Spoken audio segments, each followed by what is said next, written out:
байс. Ер нь бол би бол өөрөө өнгөрсөн намрын чуулганаар энийг өргөн барина гэжсэн шүү дээ.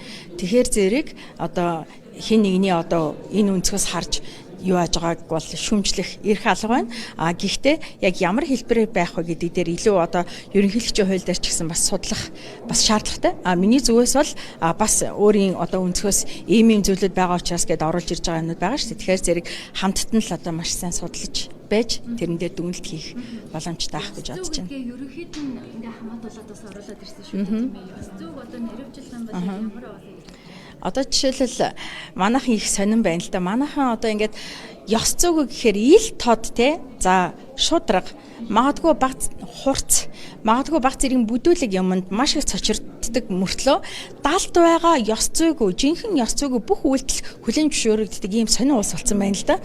За жишээлбэл өнөөдөр уучлаарай хоол ийг болчихлоо. Өнөөдөр ёс зүй ярьж байгаа хүмүүс өнгөрсөн хугацаанд ард иргэдийнхаа боломжийг хулгайлаад жижиг дунд үйлдвэрлэлийн сангаас нь өөрсдийнхөө хувийн компаниудад аваад тий за хөгжлийн банкнаас зээл аваад тий хамгийн л одоо энэ төрөөс гарч байгаа иргэний улс нийгмийн төлөө сайн сайхны төлөө зарцуулагдах ёстой тэр бүх боломжийг хулгайлцгаад өнөөдөр сайдын хэмжээнд дараа дараагийн түвшин хүртэл дээшээ явж иж өнөөдөр нүднээс далд бол юу ч бузар булаа. Тэг ёс зүй битгий бузар булаа. Хулгай ухаан хүлээн зөвшөөрөгддөг.